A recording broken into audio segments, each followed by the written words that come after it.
I saw the city in the deep, deep distance that was dark green and all these lights flickering and clouds flowing over it. And this all started after tremendous geometric patterns that are incredibly rapid that you cannot describe to anybody. They're so fast. After those had slowed down, I saw this city in the deep distance. So I was sort of watching that, and then this ball of light goes right past me, right in front of me, like, what was that? It didn't scare me, except it was so close. After that, I started looking around. It's like you're in this place, and you're going, why am I in this place?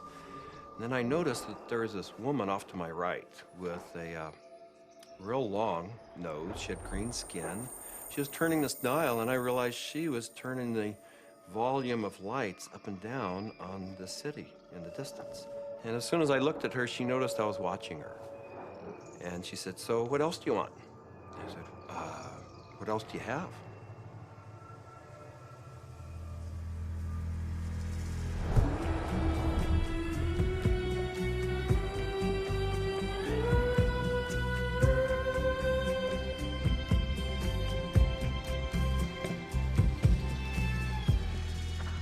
This is the story of DMT, or dimethyltryptamine, a simple compound found throughout nature which has profound effects on human consciousness. One of the things, besides what it does, one of the things about DMT that always fascinated me was the fact that it's such a simple molecule. DMT stands for dimethyltryptamine, N,N-dimethyltryptamine. If you actually look at the ring structure of DMT itself, you only have really 4 positions that you can attach things to. So you can make diethyl or dipropyl. There are some other types of carbon chains you can attach to that end that do give you compounds that have activity, but very different from DMT. It biosynthetically, it's 2 steps from tryptophan. Right, 2 trivial enzymatic steps from tryptophan. Well, tryptophan is an amino acid, of course, and it's everywhere. So all organisms have tryptophan, and all organisms have the 2 key enzymes that lead to the synthesis of DMT. And these enzymes are very ancient enzymes. They're all over the place. They're, again, part of basic metabolism. So theoretically, anything could synthesize DMT. DMT is astonishingly widely available in plants and animals all around the world, but so far nobody really knows why it's there or what its function is.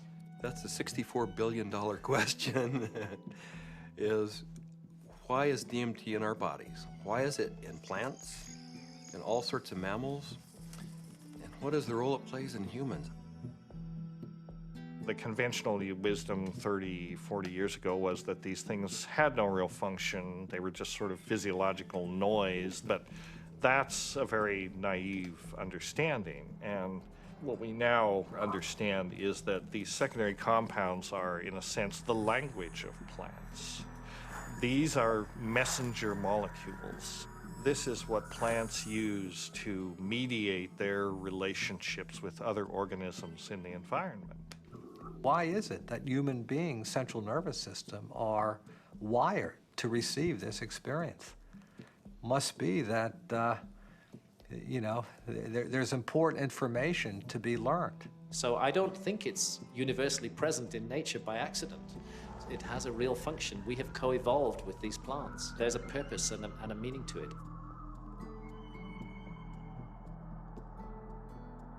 So it really fits in with the notion that DMT may be the common molecular language, resonant language, among all living beings on this planet and maybe others as well. I can't think of a more powerful tool to explore the whole question of what is consciousness. These substances are tools that can be used to expand awareness in all areas of life and apply that expanded awareness for the betterment of people's lives and their communities, their families, and our society.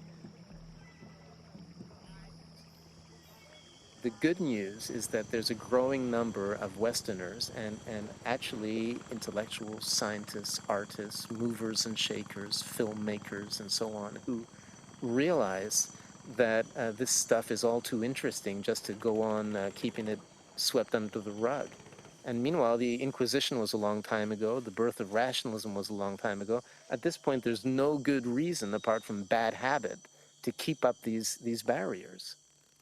With the help of two concepts that are traditionally opposed, science and spirituality, we humbly reintroduce psychedelics back into the cultural dialogue. DMT, the spirit molecule, you know, it's a conundrum, it's a paradox. What the spirit is the inner world, the molecule is the external world. So the psychedelics or entheogens take us from the science to the spirit. I was drawn to the pineal gland, which is a very small organ in the center of the brain, which has always been an object of interest and even veneration for a lot of esoteric physiological disciplines. I thought, you know, it wasn't totally crazy to presume a pineal site of origin of DMT, which, you know, fit in nicely with my theory that the pineal was somehow involved in naturally occurring mystical states.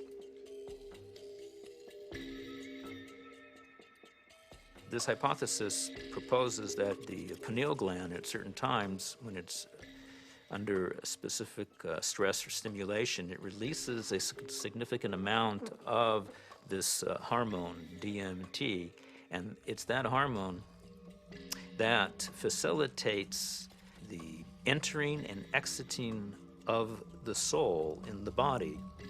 This is what the Jewish sage mystics have been describing in a coded language for literally thousands of years. Through meditation, through fasting, chanting, any number of techniques, there might be a burst of endogenous DMT that was correlated with mystical and near-death experiences. And I had this theory that there was a big similarity between psychedelics and experiences that were possible with a lot of meditation.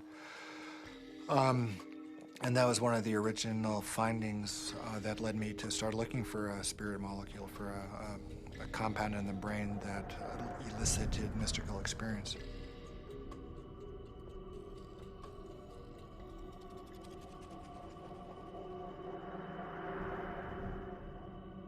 I think there may be a role for DMT in explaining any number of hallucinatory phenomena that man has experienced throughout his history. Creativity, imagination, dream states, changes that occur due to isolation, trauma, starvation, all of which produce hallucinatory phenomena.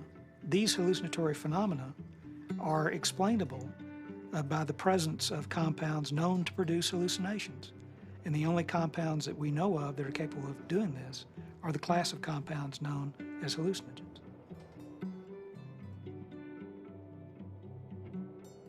When thinking about spiritual states, I think endogenous hallucinogenic compounds and molecules that the brain can potentially release are probably very relevant to this topic, because on one hand, they may really help us to elucidate what is the neurochemical mechanism of these experiences. I mean, if we can say that there's a release of endogenous opiates, or we can say that there's a release of dopamine or something like that, and we can measure that release and we can see where in the brain those different molecules go, what receptors they activate or deactivate, and hence we can really learn a lot more about what these experiences are, because it really can allow us to match up these experiences that people have with hallucinogens, as well as understanding where they are related in the context of the brain's receptors and the different parts of the brain that may or may not become active.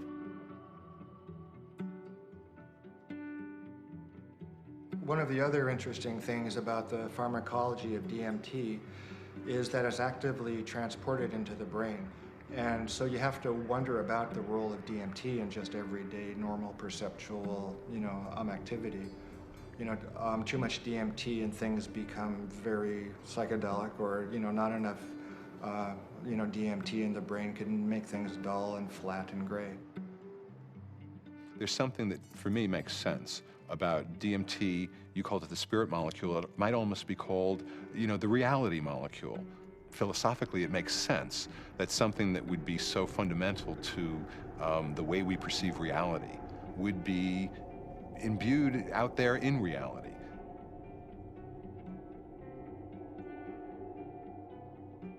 There was a sense around it that there was something special, that it wasn't like anything else. There wasn't like other psychedelics. Its intensity and speed was such that it really produced a different kind of response. I mean, I remember almost getting the sense that it was kind of like a psychedelic bungee jump, that there was a kind of raw leap into this rapidly changing environment that was very different than the more gradual approaches of other psychedelics.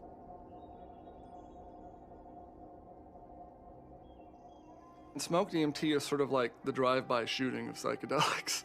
You're in one place, bang, you're in another place, and then bang, you're back down. So it doesn't leave a whole lot of room for that narrative of who am I, what am I doing here, why am I in this space, what am I learning?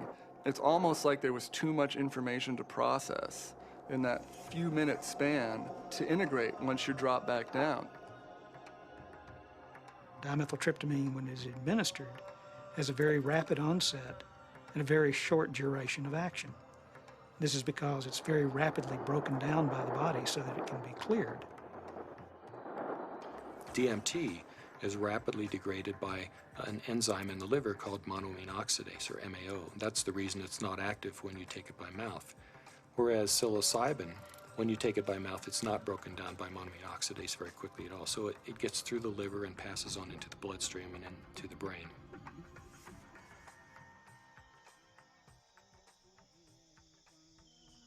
You know, I'm very interested in ayahuasca. When I began my studies in the early 1990s, ayahuasca was just starting to make inroads into the West, but it's obviously become a lot more popular in the last 10, 15 years. And the visionary ingredient in ayahuasca is DMT. Through some amazing feat of pre-literate chemistry, the Amazonian natives stumbled upon or combined whatever. I don't know how they did it, but they found that one plant contains DMT and one plant contains an enzyme inhibitor. Combine them, you can drink DMT and it's orally active. So it starts working in a half hour, lasts for 3 or 4 hours. And you can, you know, maneuver a lot more comfortably within that state than you can when you're just smoking it or injecting it.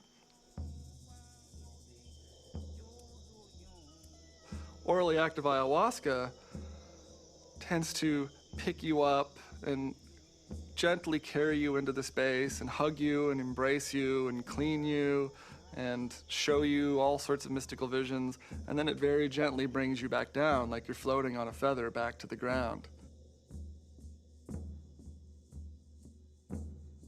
As valuable as my DMT experiences have been, I feel that there's a lot more enduring value, really, in this folk technology, which stretches it out and makes it a navigable space. Our whole Western, European-derived tradition of distilling alcohols and isolating chemicals and making everything stronger and taking it out of nature and putting it into the biggest punch that we can, I don't think that generally that's the most useful way. I think there's a reason that cultures have learned to turn a 5-minute experience into a 5-hour experience. It seems to me that ayahuasca has had a plan and that it's reached out into the world and brought DMT into many, many thousands of lives and a much bigger canvas than it had reached for the last 10,000 or however many years. And it's done it very rapidly, and it's done it with form to go with it. And ayahuasca is much harder for the power structures that we have now. It's much harder for them to put down because it has been part of a legitimate religious and spiritual practice for thousands of years, certainly in the Amazon. And we can't just dismiss all that as primitive mumbo jumbo and superstition. We have to get to grips with that on its own terms.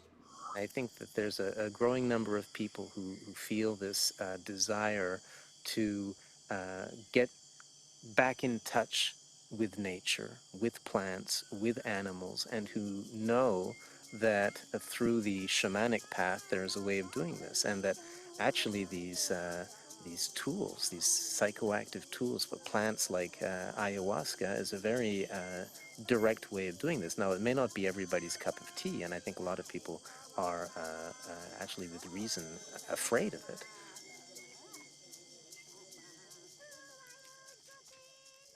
I think like a lot of people in my generation, I first heard about DMT through Terence McKenna. It was a very funny way to become aware of such a powerful and interesting and anthropologically rich topic as a compound like DMT, because it really became more, it was almost more of a concept than something that people were necessarily taking.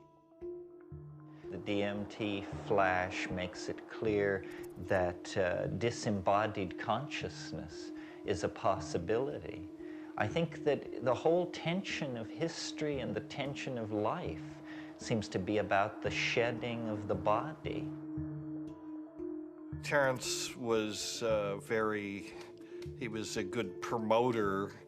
Basically, he said it's the ultimate metaphysical reality pill. And even though it's not a pill, but I thought that was a pretty good characterization after I took it. It seemed to be of a different order than LSD and mescaline and some of the other things that were around. DMT really did seem to be a whole other level of experience.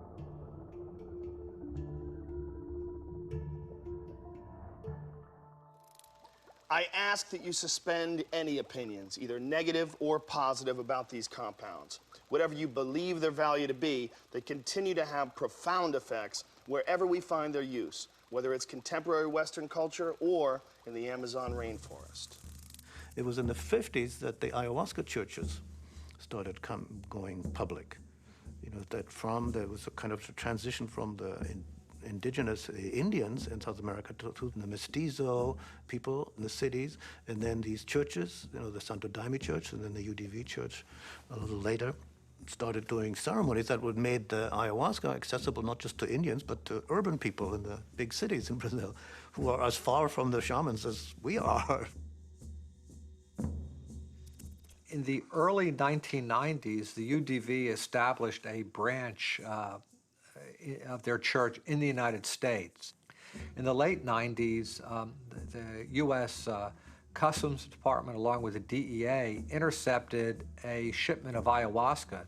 The church protested the government action. They contended that it violated the Religious Freedom Restoration Act, and the case was heard in the U.S. Supreme Court, and in February 2006, their decision was announced, and it was a unanimous decision on the side of the UDV.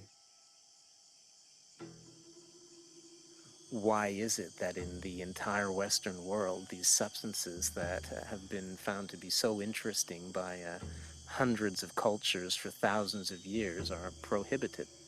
How did these cultures that consider themselves to be enlightened, democratic, and scientific get to declaring plants illegal? It can seem weird, but there's clearly something deep and revealing about the nature of these societies. Our society values alert, problem-solving consciousness, and it devalues all other states of consciousness. Any kind of consciousness that is not related to the production or consumption of material goods is stigmatized in our society today. Of course, we accept drunkenness. We allow people some brief respite from the material grind. A society that subscribes to that model is a society that is going to condemn states of consciousness that have nothing to do with the alert problem-solving mentality. And if you go back to the 1960s, when there was, a tremendous upsurge of exploration of psychedelics, I would say that the huge backlash that followed that had to do with a fear on the part of the powers that be, that if enough people went into those realms and those experiences, the very fabric of the society we have today would be picked apart, and most importantly, those in power at the top would not be in power at the top anymore.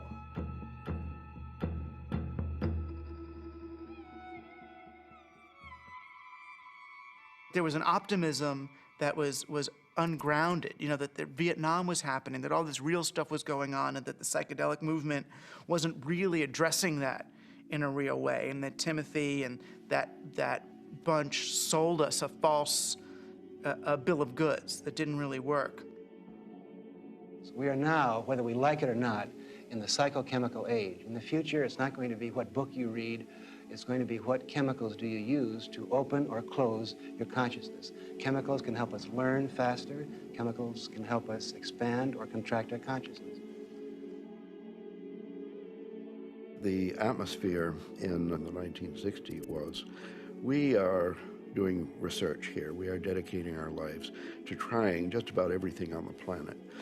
So we would try it, then we would talk about it, then we would evaluate it. We regarded ourselves more or less as spiritual pioneers.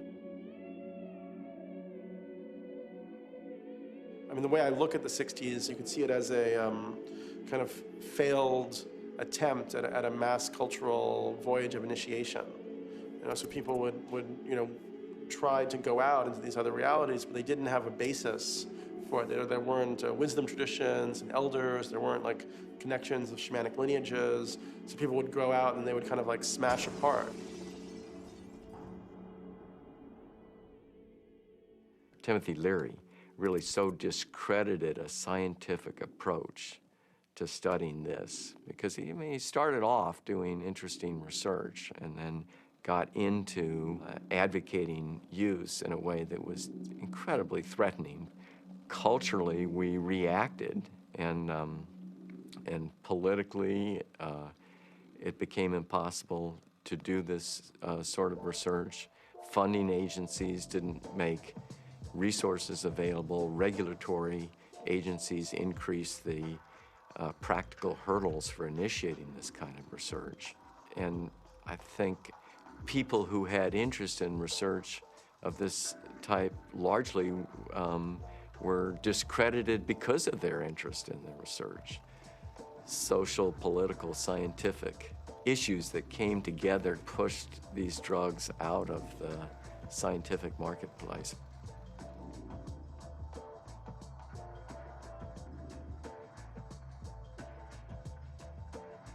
The public opinion in many cases had become that psychedelic research was dangerous. The lay public was uninformed about the true nature of these compounds and what their importance may be in the understanding of perception itself. One of the tragedies to me is that the clinical research on these substances pretty much stopped around 1970.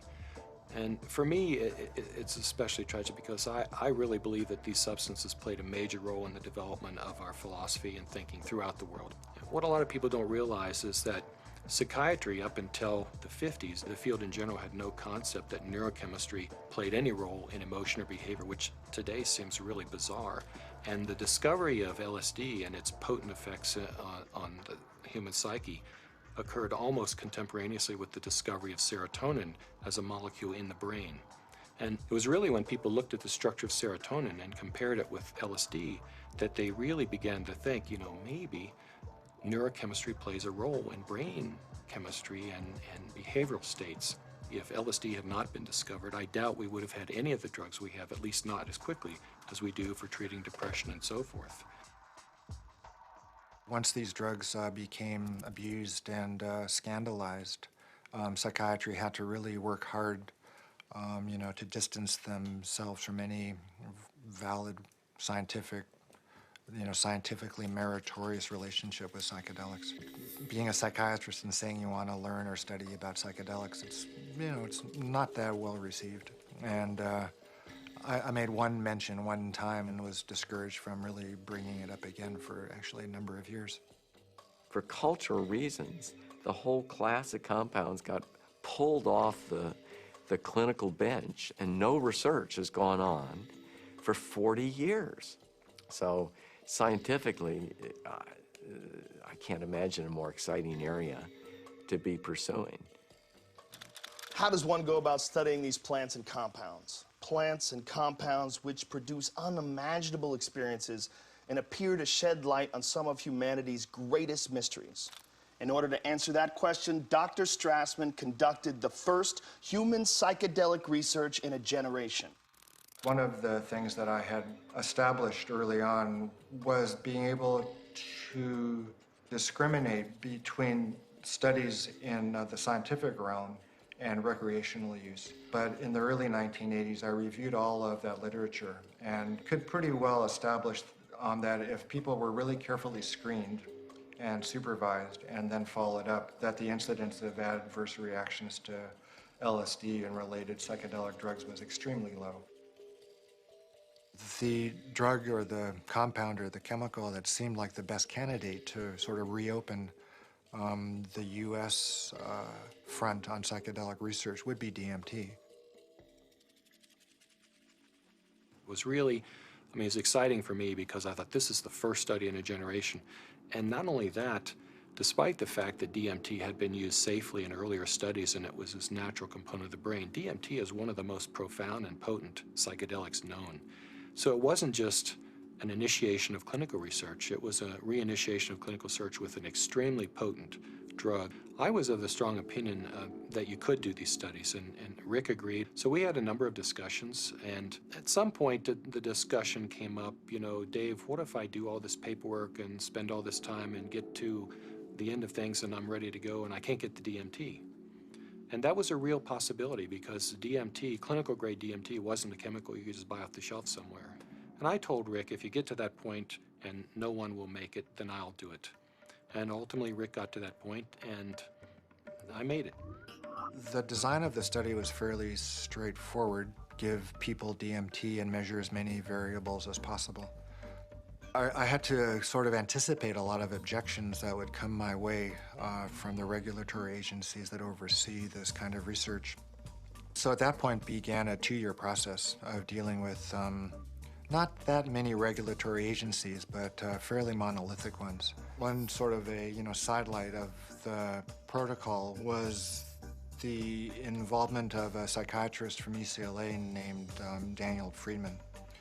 He was kind of one of the grand old men of American psychiatry. And actually, he was one of the people who in the 50s and 60s got their start with psychedelic research. And the main thing that Danny Friedman told us was, don't even get close to psychotherapy. Forget about treating mental illness or alcoholism or anything. Forget that. That's where all the hysteria is. That's where all the fears get up. You're a scientist, Rick. Approach it as a scientist. Do basic, simple measurements. Look at heart rate, cardiovascular parameters.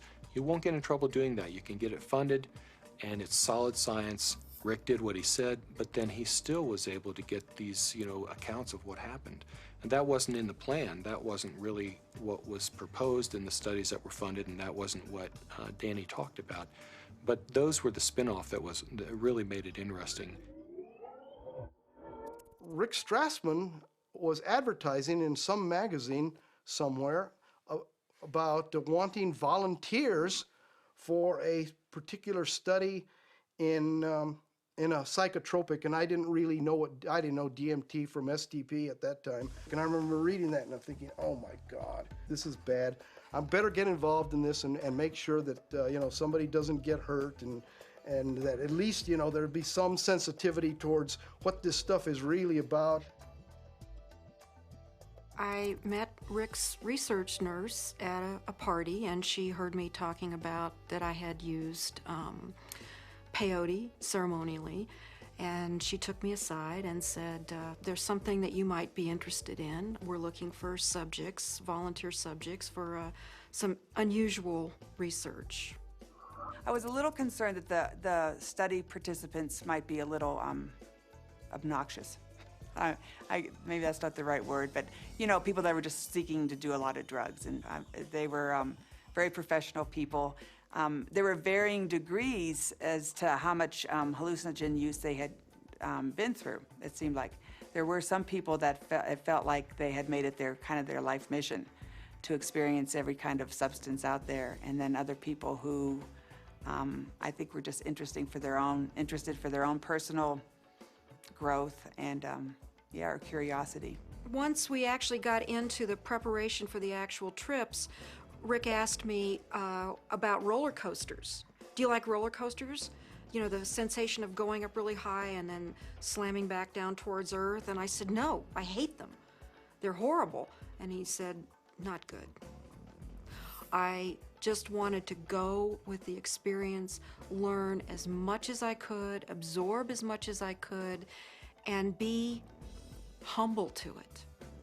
The idea of legally sanctioned psychedelics was just very compelling. Plus, you're in a hospital, so should you get that uncomfortable experience that you're dying, you're with doctors in a very safe environment from that point of view. I mean, this was really very cutting edge, very out there, it was high risk, and people knew what they were getting into, and they wanted to have the extra reassurance, and I was glad, actually, to have a crash cart in the room and a team, you know, in the hospital to respond to any emergencies. You're in this hospital room, and there's all the sounds and the smells and just the prior experiences of being in the hospital. You know, all these negative things come back. So there was the whole environment to be overcome, because little did I know that it didn't matter where I was. I wasn't going to be in my body. I was going to be out in the universe, and it didn't matter where you launched from. It could be a hospital room, it could be the jungle in the Amazon. It didn't matter where you were, because you weren't going to stay there. Set and setting is so important. It's even more important than the substance. More important than the substance.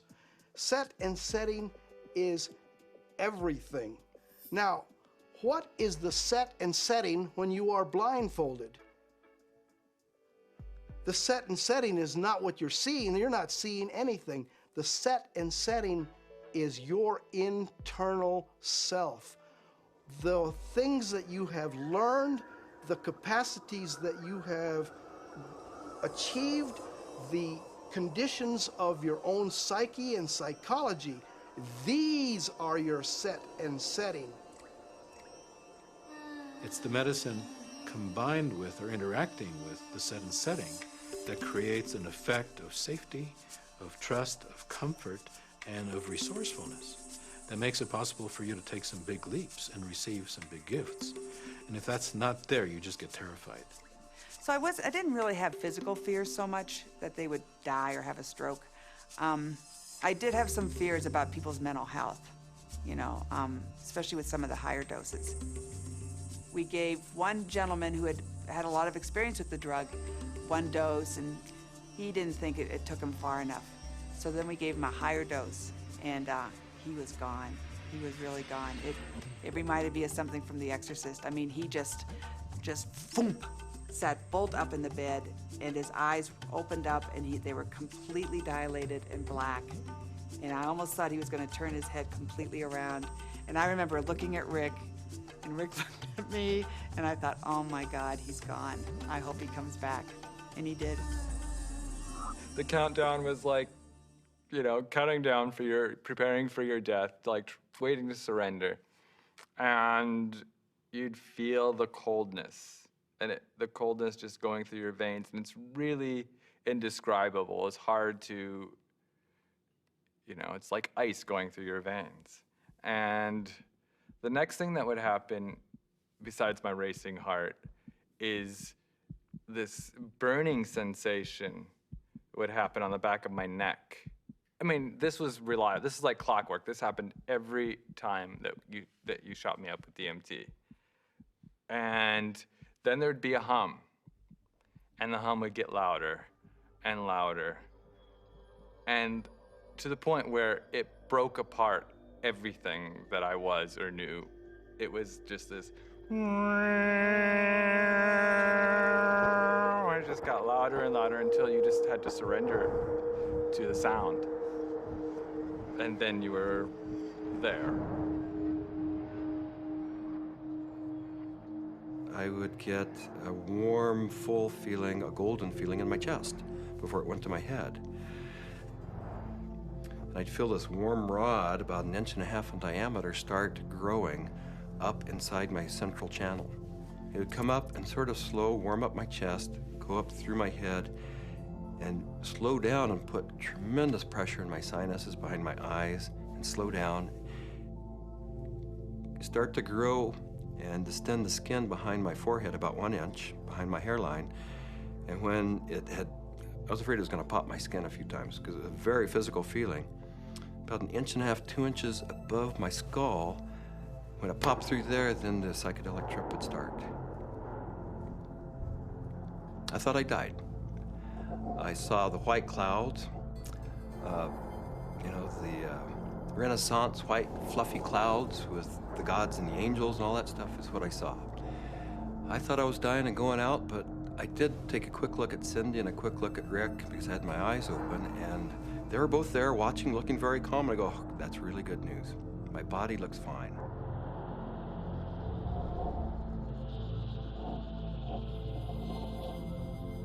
So I didn't know whether it was my birth I was re-experiencing, my death which was yet to come, because I know that time crumbles. The linearity of time is totally meaningless in these states. You are at the Godhead, the point where all time folds in on itself. More and more layers of my humanity start peeling off. Finally, the last, you know, almost the last layer, and I can't even describe what it is, but you have, at some reaches way in there, there is like the last layer of that which defines you as a human being, and it goes click. You are no longer a human being. In fact, you're no longer anything you can identify. There was no concept of time. It was so disorienting.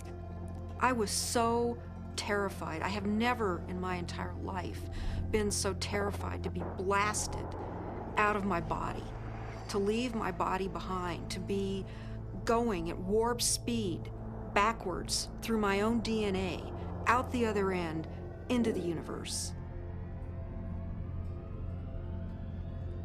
And so I went right into this white light.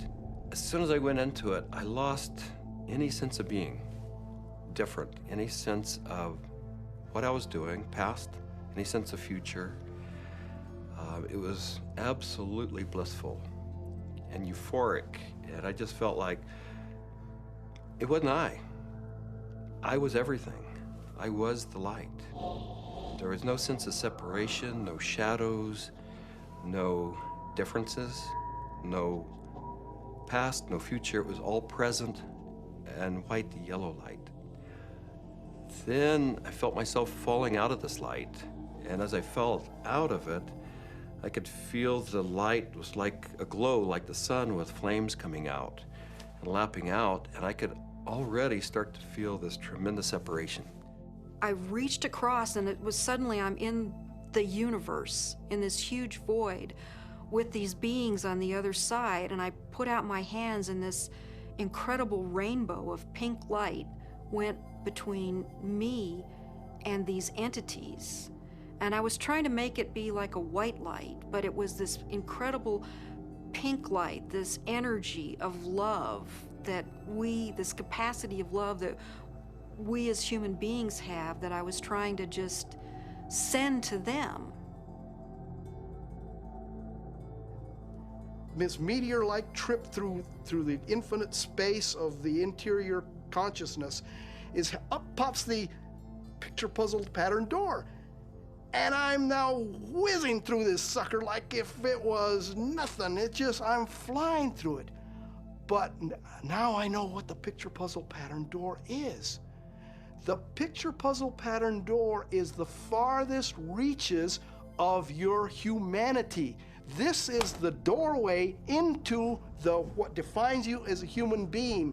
When you go past that, you stop being human to a degree, and the further you get past this point, the further away you go from being a human being.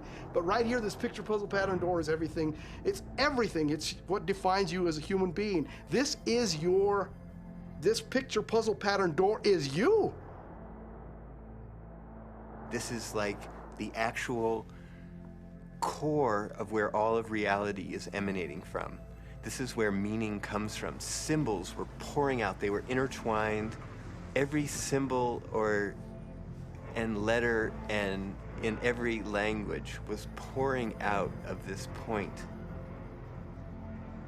And I looked around at my environment and I was trying to absorb everything, to understand, but there were all of these machines or structures or things that I had never seen before, that I had no idea what they were. I was like a caveman in a computer lab. I didn't have any idea, but I knew in my intellectual awareness that this was a very advanced civilization or life forms or whatever they were. They were so far advanced from what we know here on Earth. There's one state in it, I call it the hobby horses, and they're interlocking, reticulating, vibrating hobby horses, and I use that's what they seem like to me. They interlock, and they form a visual pattern that seems infinite in scape. And then you're on the inside, outside, inside, every side, and so it's less possible to use, words sort of start to escape you. The texture of the space was very much like an animated Mexican tile. It seemed to be hyper vivid in color, in a Technicolor sense, but also very clay-like and earth, like with an earthen, pointing towards earth, but not really being of earth.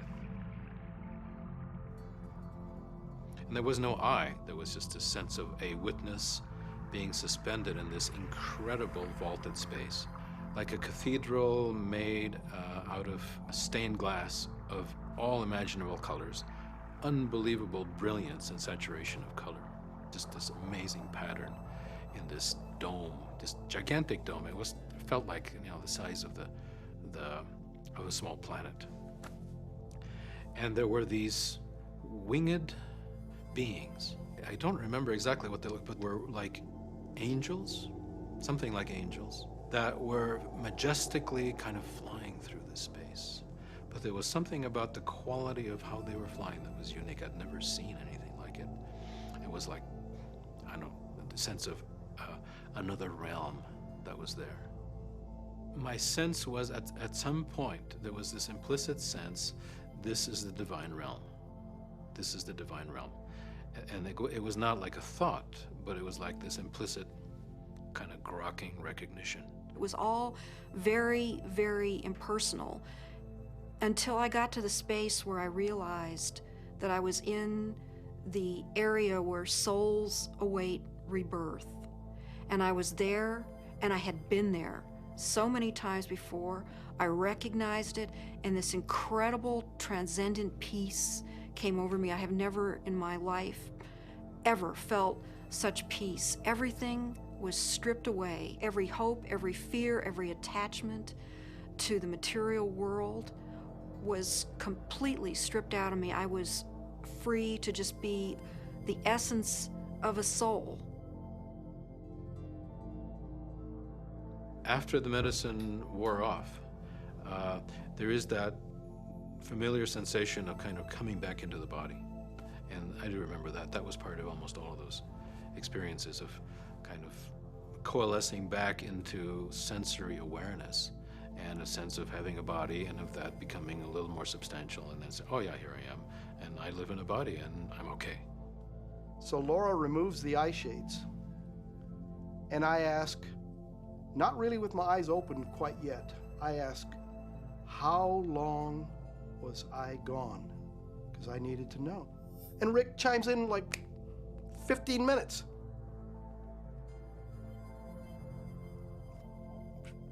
for a moment, I'm shocked. I'm like, you know, mind, you know, has to try to catch up, because now the whole cognitive dissonance of the experience has to catch up. I was gone for 15 minutes. 1,000 years of experience in 15 minutes.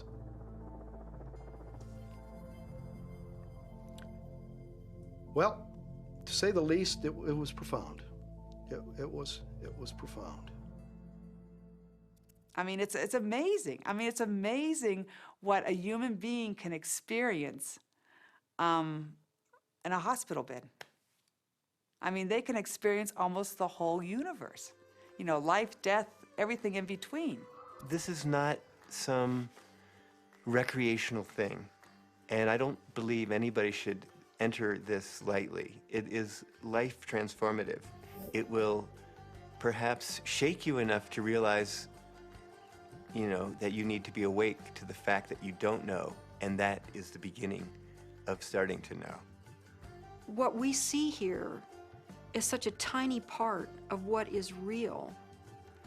I get really frustrated because, of course, there's no way to prove that where I went was deep space, that I encountered, you know, other entities, other life forms that exist in this universe. At some point, maybe our civilization will become advanced enough and we will throw off these anchors of impossible thought, that these things are impossible, that it's not, you know, that everything that exists where we can see it. I wrapped up the studies in '95 and really just had to take a break for a couple of years. I was aware of a growing sense of discomfort with what I was doing because I just couldn't explain it. And it seemed to me if I couldn't model and explain what was going on that I was doing and just, you know, bringing people to the edge of these kinds of experiences, it seemed like I ought to. That it was a little irresponsible to be sort of pushing people off the cliff like that without really knowing exactly what it was and accepting and understanding and feeling comfortable with that model. And, you know, I think what began dawning on me after a while once I stopped the study was that I was really dealing with a spiritual phenomenon. What do these experiences say about the nature of reality, the nature of our minds, or the function of our brain that we can so quickly shift into these alternate realities? Let's take a step back and consider how these experiences inform us about ourselves, our consciousness, and the symbiosis of the two. It started seeming to me that what was happening with DMT, particularly with respect to some of these reports of entering parallel or alternate or freestanding parallel sorts of realms of existence, is that indeed was what their consciousness was doing.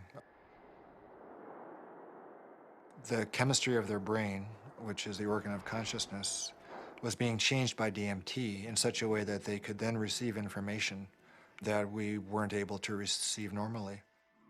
Yes, there's the experiences from DMT and ayahuasca, and they have their function.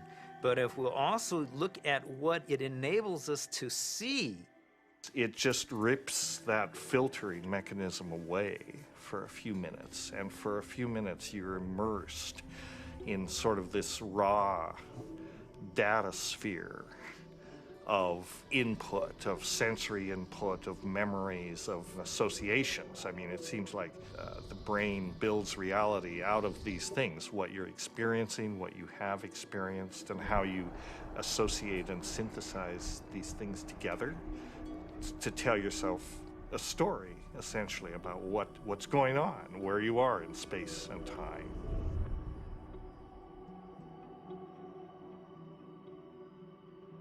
It's the brain that helps us to process all this information and to create for us a rendition of what our world is all about. But we're trapped within that brain. However, in spiritual experiences where people feel that they get beyond the self, in certain types of psychedelic experiences where you have incredible sensory and other types of phenomena, people really feel like they are able to kind of get outside of their brain. We have to take a very big look at what is going on within them when they have the experience and try to understand how it happens physiologically and try to make sense of it from the subjective perspective as well as from the objective perspective. I don't think you can just say, let's just explain it away on the basis of science. What I was doing early on when I was hearing these reports were interpreting them, calling them psychological or brain chemistry aberrations or whatever, that there was a part of the brain that was being dinged that was responsible for the alien appearance phenomenon. This is not a new phenomenon. Entities in altered states, have been recognized for an extremely long time in many cultures over the millennia. Helpers, spirit assistants, angels, all of these different entities have been fairly common throughout man's experience of altered states and through much of man's mythology.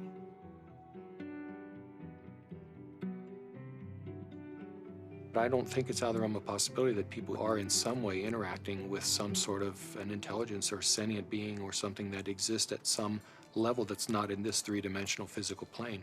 I'm looking at it from a sense of, okay, is the drug healing you? Is it helping you? Or is it giving you the tools? What are you bringing back? What you bring back, I think, has to be something more than there are these entities out there.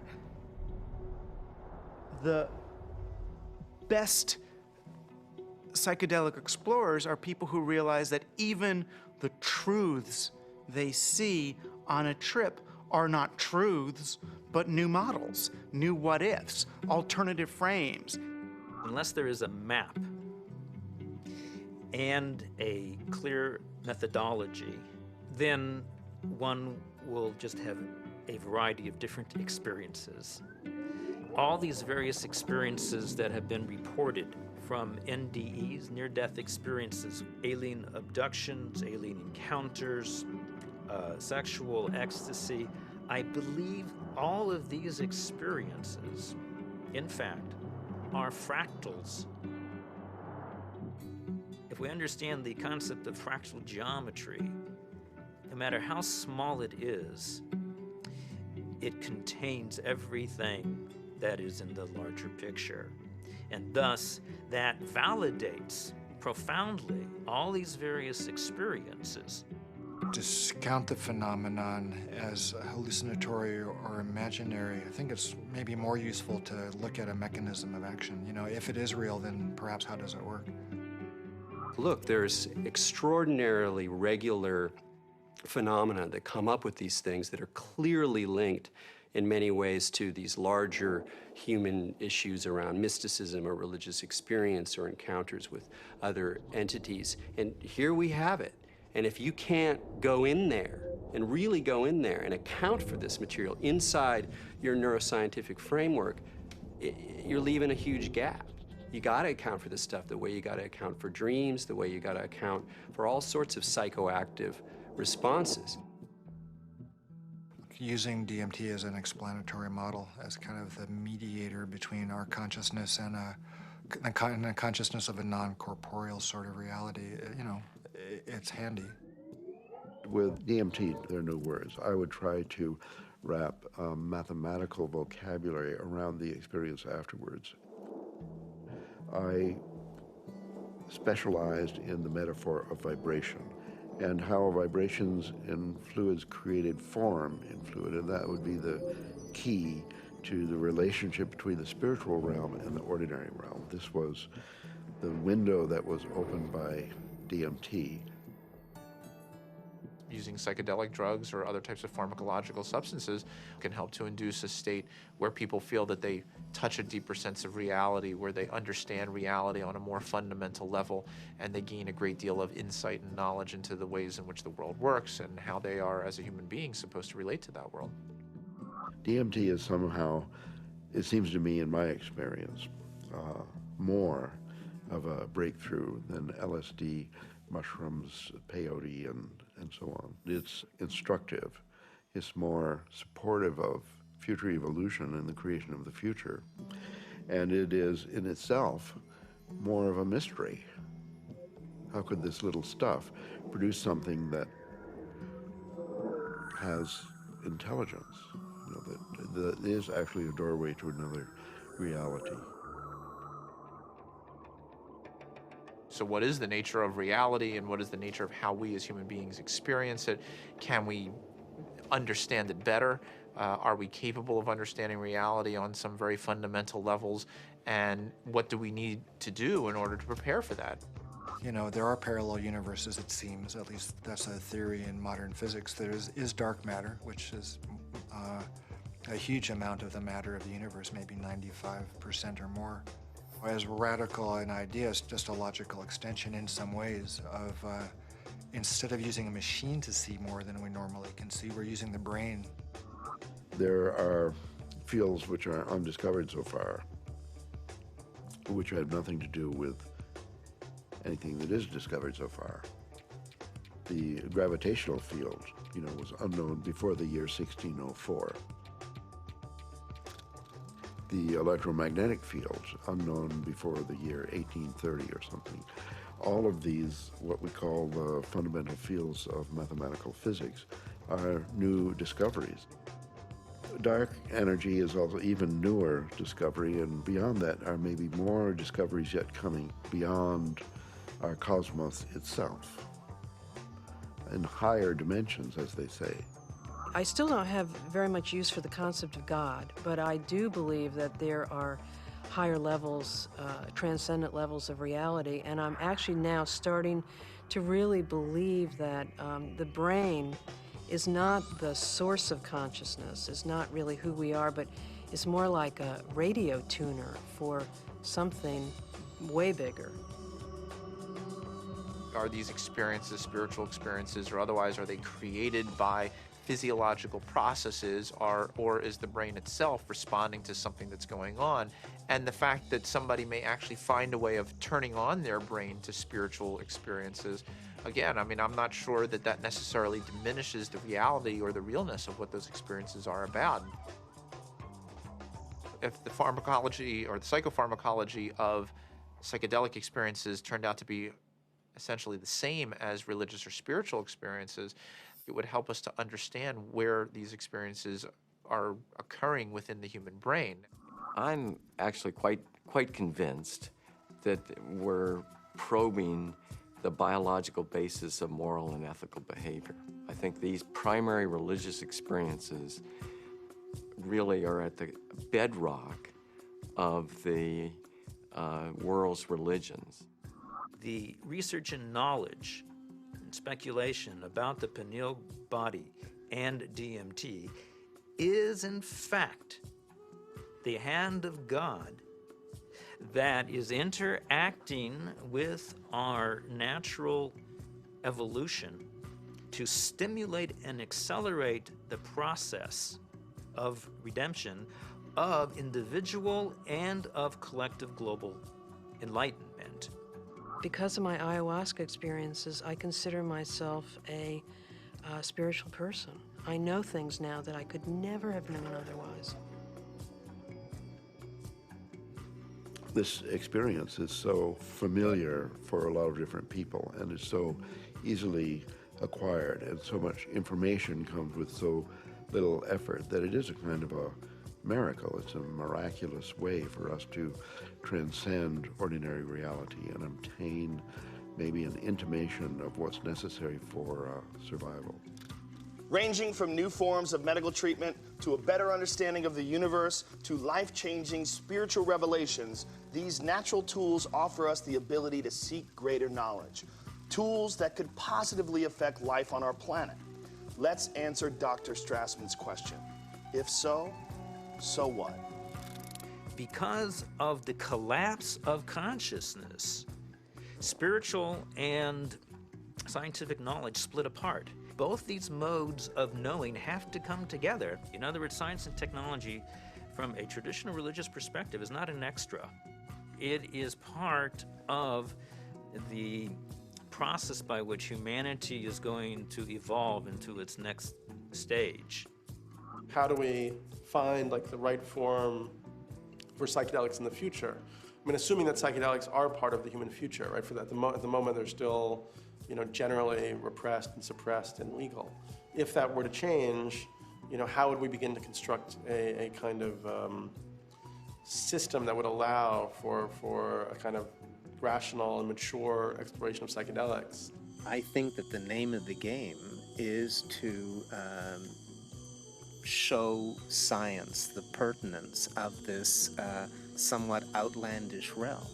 And it's not just crazy stuff. It shouldn't be considered as, let's say, not even worthy of interest or illegitimate. I actually think because it's declared off bounds, it just makes it interesting to start with. But one doesn't want to throw out the baby with the bathwater, and I think it's really important to stay faithful to science. What does it mean? Why is there a part of the brain that seems to be, for lack of a better word, a God detector? What's the evolutionary advantage to having some part of the brain that seems to, trigger and mediate experiences of the transcendent? The Kabbalah is revealing to us that the pineal body is actually the very edge of the higher dimension that is penetrating into our lower dimension, and it is located precisely in the middle of the brain. I can remember reading about Descartes thinking that it was actually the interface between the spiritual dimension and the dimension of matter. And I remember studying that as a foolish idea from our history. And now it seems actually like a very interesting idea. What we are looking for out there is really in here. It is the doorway. It is the gate. So we focus on the transformative effect of the psychedelics. But it's also true that the reverse is true, that it requires transformation in order to embrace psychedelics. It's one of the tricky paradoxes of postmodernism that psychedelics both require and produce a transformative effect. We have severed our connection to spirit. That's what our society has done. It has sought to persuade us that the material realm is the only realm, and the only way we're going to recover is to reconnect with spirit. And I truly believe we need the help of the plants in order to do that. Part of our work is to respect these medicines and then to change the culture enough that people doing them can be respected and held. And not everybody needs to do them. Not everybody should or wants to. But that it isn't pushed to the side. And so part of that does involve then research, because that's how in our reductionist society we validate things. With the passing of the years and the opportunity for sober reflection, I think there's a growing appreciation that there may be something to gain from studying these compounds, that there's a lot we can learn, and there may very well be treatment models, particularly for patient populations for whom conventional treatments are ineffective, for whom the psychedelic model, when utilized optimally, may provide great benefit. I think the most important thing that we could do right now that would be fairly straightforward to do is to ask and answer the question of whether ayahuasca could help people who have drug and alcohol abuse. And given that we know that DMT and similar alkaloids have a very strong effect on the same receptor sites that are involved in depression, and the notion that most people, in my experience, who use drugs and alcohol are self-medicating a deep depression or an anxiety. I've had permission now over the last few years to utilize psilocybin, which is the active alkaloid in hallucinogenic mushrooms, in the treatment of patients with advanced stage cancer who have anxiety. We're treating the anxiety, not the cancer. Now, psilocybin is 4-phosphoryloxy-NN-dimethyltryptamine. So obviously, from a chemical structure point of view, very similar to DMT. Ultimately, what I want to do is see these things used in the way that they were used traditionally to heal people, help people. And right now, helping people come to terms with dying. It changes your whole relationship to your death, your impending death. Believe it or not, you're gonna die. And now, with this tool of having crossed over already, some of the fear around that will disappear. Now I'm beginning to wonder whether consciousness may actually survive biological death, that maybe the model that we've been working under in psychiatry and the behavioral pharmacology model is just wrong. It's backwards, actually. That consciousness is primary in the universe and matter is a result of. Utilizing substances like DMT or 5-methoxy-DMT may really help us prepare by practicing a transient dying experience. Thus far, we're observing very positive effects in regards to the nature of experience during the session and then subsequent effects on mood regulation and anxiety control, pain perception, and overall quality of life for cancer patients. By and large, our subjects do quite well in the time they have remaining. For those people who do come to terms with it, part of it is a recognition that these psychedelics open up a space that they weren't aware existed and sort of give them a vision of what could be past death, as well as a better perspective on the accomplishments they've made in life, a better feeling about what they've done in their own lives. But I think all people who have psychedelic trips and meditations and so on are poking more or less into the same higher realm and receiving some information from there. If we can develop this could be absorbed into ordinary science that we could approach with the scientific method and so on, then our intelligence, our capability of survival on planet Earth would be increased. I mean, we're a dying species. We live on a dying planet. We're killing the planet. So our disease is extremely serious. And therefore, we're desperate to find new information, ideas, and so on that can transcend. We have to evolve. And I think our intellectual evolution may be predicated upon the psychedelic pioneers. It's so easy to change the world. I mean, and that's the kind of thing that you can see on psychedelics. If you don't get trapped in the beauty and awe of the psychedelic experience itself. You know, it's like looking through the chandelier of reality from a different vantage point. You know, you can now project through those crystals in another way, and it's beautiful. But, okay, now come back, now come back. I think if I ever were to resume giving people psychedelics, particularly DMT, it wouldn't be just to kind of tinker with brain chemistry and just see what's happening. I think one of the things I also learned in the research is that you just don't want to give drugs and see what happens. That's a little, I don't know if callous is the word, but that's the first word that comes to mind. I think if you're really going to open people up like that, you need to do it for a purpose, not just for scientific curiosity. And I'd like to be helpful rather than just sort of smart or clever. To my mind, is this kind of two-edged sword of simultaneously opening up to the numinous world, to the world of messages, the world of spirits, the world of entities, and at the same time rigorously taking that material into the acid bath of neurology, into sociology, into the ongoing construction of reality. And that the wisdom that these things bring is this kind of very tricky mixture of authentic religious experience with gods and messages and clear signs, and a sort of remarkable mirror of the mind. The curiosity, perhaps the uniqueness of the human creature, is that we live in both realms. We have the ability for spiritual experience, and we have the ability for physical experience. The agenda of the spirit world, if there is an agenda, is to allow us to experience our full potential and to deliver our full potential. And maybe the choices that we are making right now as a civilization and a society rebound far beyond ourselves.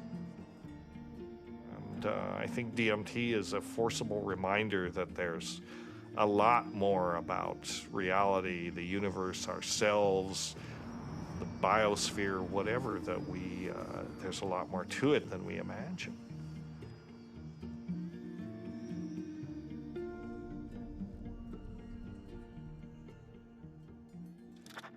It seems our reality is not the only reality. Occasionally, the cracks reveal themselves and may even want to be discovered. As humans, we are creatures that thirst for knowledge. We spend time, money, and infinite energy searching for it, in schools, in churches, in business, and in technology. Knowledge is power, and thus our greatest quest. Dimethyltryptamine, a molecule with a complex name and the simplest ability to unlock the door to another dimension, and perhaps, just perhaps, our future evolution.